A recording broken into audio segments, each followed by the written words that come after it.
You are tuned into a special player spotlight interview on the CS Podcast.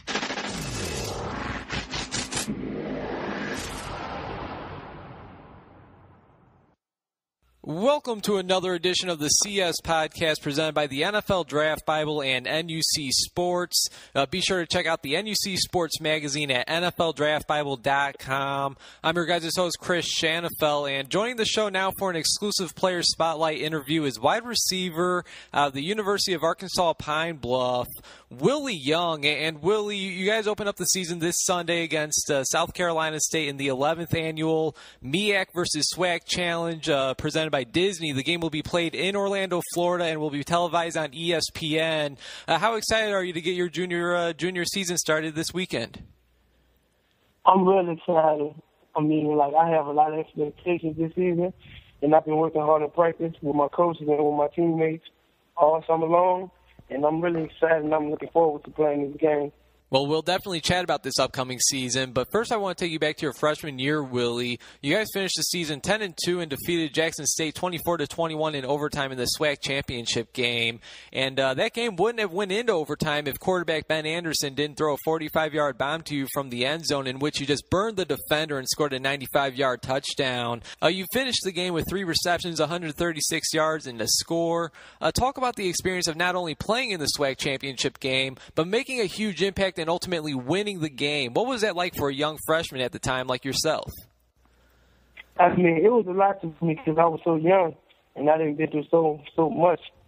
Like a lot of failure had to do that season because I was ineligible half of that season. To come back and to come out victorious about the championship game, I was really excited.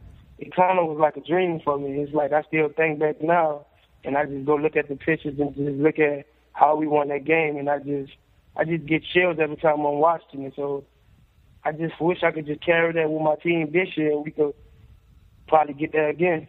Is it safe to say that 95-yard touchdown what was probably the biggest play that you've made throughout your college football career so far? Yes, sir, it was, definitely, because everywhere I go, people are always talking about it, and I still can just see videos of it. Everywhere I see, I just see people always talking about it. So it definitely put me in the spotlight early. So it's now everything I'm doing is kind of just adding up and building off the championship catch that I made, which, it just helped my career. And then it makes a lot of people recognize it and just see my hard work and how far I came to just see all my hard work and finally just paying off. And I got to think that was just a huge boost to your confidence. Like I said, being a young freshman, playing in the SWAC championship game and making that huge play towards the end of the game to force overtime. Now, doing some research for this interview, it looks like you might have redshirted in 2013. Is that right? Yes, sir. And can you explain why that was? I mean, did the coaching staff just feel that it was best for you to sit out a year, or did you suffer an injury? Nah, it wasn't no injury. It was a decision that came down to when I graduated high school, I didn't have a lot of credits and I had to take some remedial classes. And the remedial classes I took, it didn't count towards my eligibility, so it kind of led me to being ineligible. I wasn't hurt.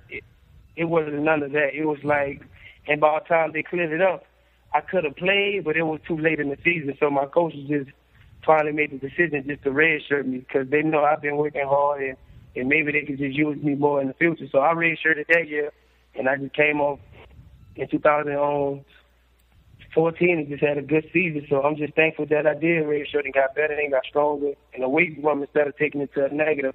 I could have quit, but I just kept working hard in classroom, and I just overcame it. Yeah, absolutely. And, like you said, I mean, you could have played towards the end of that season, but if you were to just redshirt that entire season, I mean, in the end, you would be able to play in more games. So it definitely looks like that'll work out for the best for you.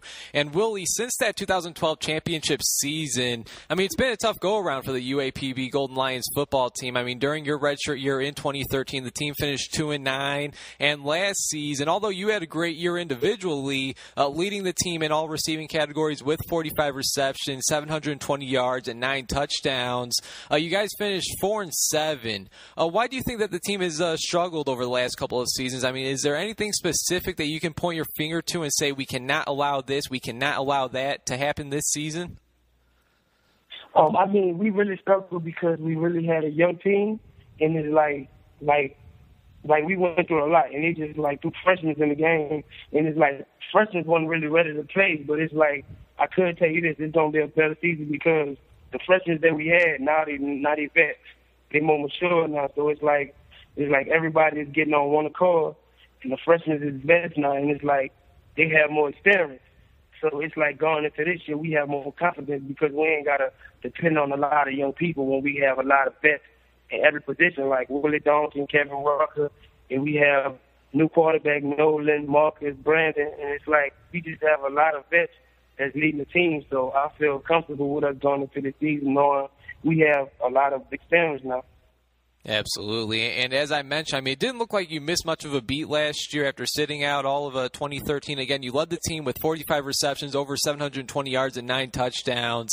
Now, like you said, you guys are entering this season with a new quarterback as Ben Anderson. I believe he's now playing professional ball in Japan. And you guys lost another talented wide receiver in Isaiah Ferguson, who signed with the St. Louis Rams. So you may be asked to do more this year than in years past. I mean, do you have any individual expectations or goals that you would like to accomplish this upcoming season? Well, I have a lot of goals. My main goal is just to win games, but right now, I'm going to just do what I have to do on my part and just keep leading our young receivers on because we have a receiver named Rodney Stafford, and, like, I really want to bring him up because he's just been working hard, and it's like he's standing out to me. So I really got to give him credit on that. But we also have some other receivers, though, like Patrick Rowland. We have John Hawkins. We have Wesley Hawthorne, Cody Swain, and it's like I just got to put their name in the spotlight because I feel like they really have a lot of expectations and they really got a lot of talent. So it's like I'm going to have to do a lot, but I feel like with that talent that I have on side me, it's not going to be too much. And I'm telling you this first, though, because it's like I'm putting them in the spotlight because everybody don't know about them now. But hopefully after this year we have a good season and they get their names out there and, you know, and they just get recognized and we just go to trying to win games. Now, a lot of people may not be too familiar with, you know, like I mentioned, Ben Anderson or Isaiah Ferguson, as they're both entering their rookie years of their professional football careers. Unfortunately, Isaiah Ferguson recently tore his ACL, so he'll be missing this entire season. You hate to hear that.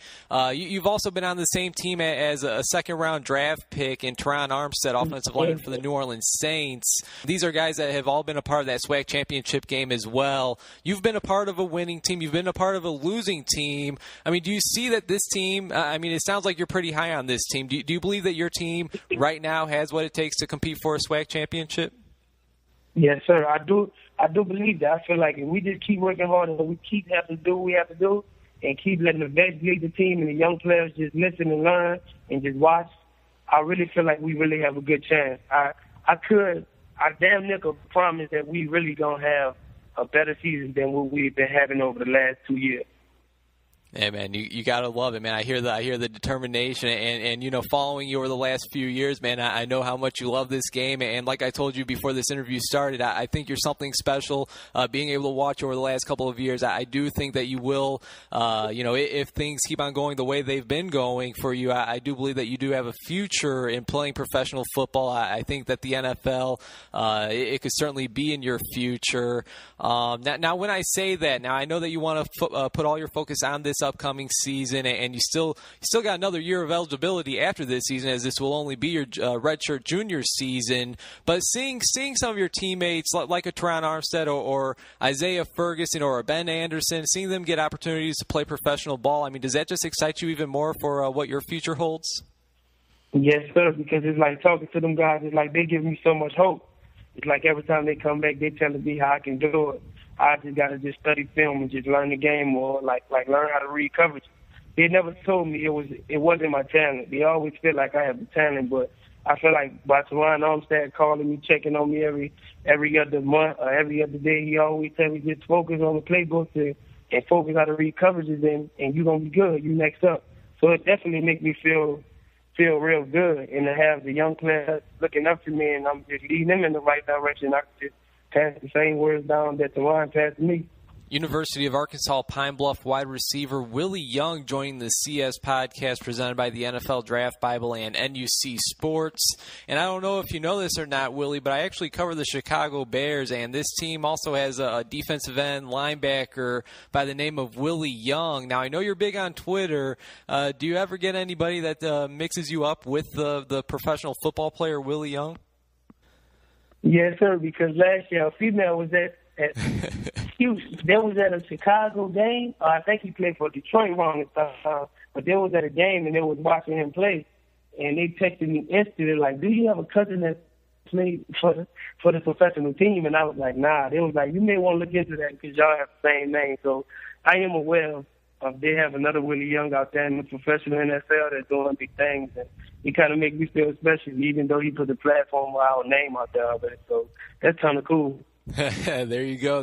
Now, final question for you, Willie. I mean, most of those players from that 2012 championship team are no longer a part of the team as they've moved on. Obviously, that was about three seasons ago. How do you motivate some of the freshmen and sophomores on the team that the goal isn't to be average or even good? Like I said, following you for a few years now, Willie, I see that your game and your attitude is that you want to be great. How do you pass that mindset on to your fellow teammates? I just pass it to them like starting off being great is not just being a great athlete, or not just being a good athlete. If you're trying to be great, I just feel like you have to be an overall good person, and I stress that out to them that you got to know how to treat people good, you got to know how to talk to people, you got to know how to respect people, and it's just how whatever type of person you're, that'll carry on to the field. So I just be trying to groom them and just be like, don't just focus on being a good athlete. You have to be a student first, because we're here to get our education to graduate. That's the main goal. So I kind of be trying to lead them in a school way, and I just lead by example on the field. Like they see me put extra work in, and they see I be grinding, and they just get with it. It's like I just lead by example, so I don't really stretch it out to try to tell people, to do better, just be like me. I show them, and I feel like they really listen, and they coming a long way. So it kind of make me feel special, though. Hey, there you go. Well, Willie, like I said, man, I really do appreciate your time. Hopefully we could catch up sometime throughout the season. I look forward to watching you this season, you and your team starting this Saturday on ESPN against South Carolina State. Any final words? I just want to thank God for you just having me and giving me this opportunity to just call me and to take the time out to work with me, to give me more national exposure. So I just want to shout out to you, and I just want to shout out to my family and just all my coaching staff in the University of Arkansas at Pine Bluff. And that's really it. And I just hope y'all just be tuned into the game Sunday at 3:30 p.m. ESPN SWAC MEAC Challenge, because it's going to be a good game, because we've been working hard and my whole team is just excited to play. Hey, I'm looking forward to it, man. College football season is finally upon us. Willie, thanks so much for your time, man. Take care, all right? All right.